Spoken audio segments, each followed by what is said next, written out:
3 months after my husband's funeral, my son offered to manage my bills because he said grief was making me forgetful. I gave him temporary access to pay utilities, insurance, and the medical statements that still arrived in my husband's name. 4 months later, a bank employee asked why 19 transfers had been sent from my pension account to a woman named Melissa Carter. Melissa was my daughter-in-law.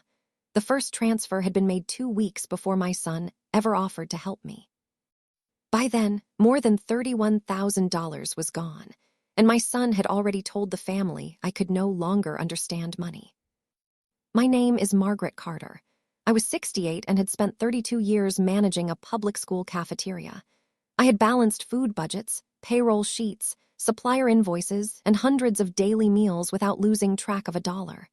My husband, David, handled our household banking because he enjoyed it, not because I could not. After 41 years of marriage, we had simply divided our lives according to habit. When David died after a short illness, his chair stayed empty, but the envelopes kept arriving. At first, I managed. I closed accounts in his name, paid hospital balances, and answered insurance calls. But grief made ordinary tasks heavier. Once, I paid the water bill 3 days late. That mistake cost $8. My son Aaron noticed the notice on the counter. "Dad handled all of this," he said. "Let me take some pressure off you." Aaron was 40 and worked in residential sales. His wife, Melissa, owned a small beauty salon that never seemed as busy as she claimed. They had 2 children, a large mortgage, and a habit of calling every financial problem temporary. "I can pay my own bills," I said. "I know you can. You just shouldn't have to do everything while you're grieving." He hugged me, and for a moment he sounded like his father. I gave him limited online bill pay access. He was not added as an owner and did not receive power of attorney. I listed the bills he was supposed to handle: electricity, gas, property tax, homeowner's insurance, and David's remaining medical balances. For the first month, everything looked normal. Aaron sent screenshots of paid bills and placed financial mail in a blue folder for us to review. Then the reviews became shorter. "Nothing important," he would say. When I asked about my pension deposit, he claimed it had been reduced because of insurance changes. When I wanted to visit the bank, he said the branch was busy and promised to handle the question online. Soon, he opened all my financial mail before I saw it. At a family dinner, my sister asked whether I planned to travel again. Aaron answered for me. "Mom gets overwhelmed more easily now. I am sitting right here." He smiled. "You've had a difficult year." Melissa squeezed my hand, as though I were a child. "We're helping you adjust." The next week, Aaron began bringing me $200 in cash every Friday.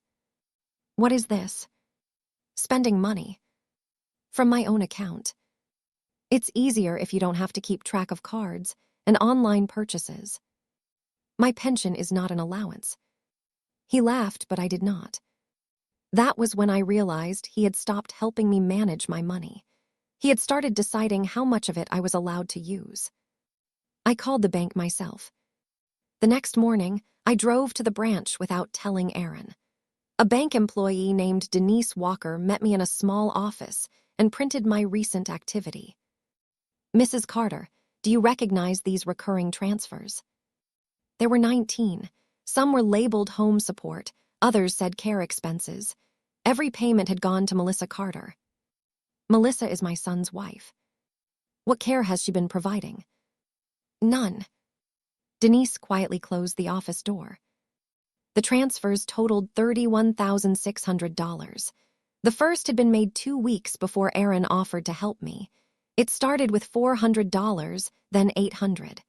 By the 4th month, some transfers were more than $2,000. At the same time, my electricity was overdue. My homeowner's insurance had sent a cancellation warning, and the property tax installment Aaron claimed to have paid was still outstanding. "There is enough income here to cover all of these bills," Denise said. Aaron told me my pension had been reduced. It has not. She showed me every deposit. My pension and Social Security had arrived in full. I had expected grief to hurt. I had expected empty mornings and unfinished conversations. I had not expected my own son to use that grief as evidence against me. Denise removed Aaron's access at my request, helped me change the credentials, placed alerts on the account, and documented every disputed transfer. She explained that the bank would investigate but could not promise immediate recovery. She also advised me to contact an attorney. Before I left, she asked whether someone trustworthy could receive account alerts without controlling the money. My friend Ruth, I said. Ruth had known me for 27 years and had never called my independence a problem. I did not confront Aaron immediately. I went home and opened the blue folder. Inside were overdue notices hidden beneath old statements. On the family tablet, Aaron's messages were still connected. "Mom still thinks the pension was cut," he had written to Melissa. "Don't mention the full amount." Melissa replied, "How long can we keep using the care label?" "Until the salon catches up." Another message said, "If anyone asks, tell them Mom has been forgetting things since Dad died." That line hurt more than the transfers. Aaron had not only taken my money, he had created a version of me who could not object. I printed everything and invited Aaron and Melissa to dinner on Sunday. They arrived relaxed. Melissa brought flowers. Aaron asked whether I had remembered my medication. "I do not take anything that affects my memory," I said. Then I placed the 19 transfer records on the table. Melissa's face changed first. Aaron picked up the top page. "Where did you get these?" "My bank." "We can explain." "Then explain why the first transfer happened before you offered to help me." Melissa said the salon was behind, and they planned to repay it. "You labeled it care." "We were helping you." "You gave me $200 a week from my own pension." Aaron leaned forward. "Mom, you were struggling after Dad died." "I paid one bill late." "You were forgetting things." "You told people I was forgetting things because it made the transfers easier to defend." His voice rose. "We are your family. The money stayed in the family." I looked at the overdue electricity notice. "My power company is still waiting to become part of the family." Melissa began crying. "We could lose the salon." "You could have asked." "You would have said no." "Yes," I said. "That is what made it theft." Aaron pushed the records away. "We borrowed it." "You did not borrow money from me. You created a version of me who could not object." The room became still. My grief made me vulnerable. It did not make my pension yours. Aaron claimed he had only wanted to protect me. "You called it care because theft sounded too honest." He asked what happened next. "Your access is gone. My attorney has the records. The bank is reviewing the transfers. You and Melissa will sign a repayment agreement, but that will not erase any other consequences. You would report your own son.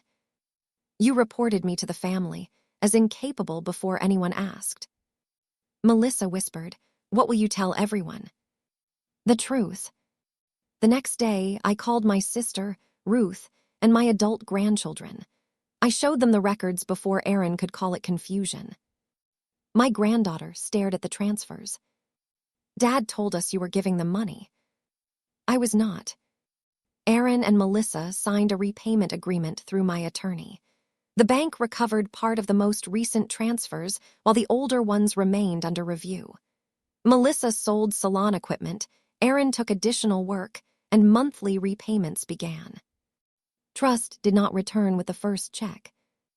I removed Aaron from my emergency contacts, changed every password, and stored important documents with my attorney. Ruth received account alerts but no authority to move money. A month later, I joined a widow support group. During one meeting, a woman named Carol said her daughter wanted to become joint owner of her account to make things easier. I explained the difference between bill-paying access, joint ownership, power of attorney, and a trusted contact. I told her to speak with her bank and attorney before signing anything. "You understand this better than most people," Carol said. "I learned the expensive way." At home, David's chair was still empty, but I no longer avoided the dining table. Every Friday morning, I sat where he had once sat and paid my own bills. I opened every envelope, checked every balance, and wrote down each confirmation number. Aaron began calling once a week. Sometimes I answered. Sometimes I did not. When he apologized, I gave him the same answer. Apologies describe regret. Behavior proves chain. I loved my son. I did not trust him with my money. Both things could be true. My son believed grief had emptied more than my husband's chair. He thought it had emptied my judgment too. But the 19 transfers did not prove I was incapable of managing my life. They proved I had trusted the wrong person to help me carry it. And if you think financial betrayal only happens through online access, watch the next story about the caregiver who took an older woman to the bank every Friday, until one teller asked to speak with her alone.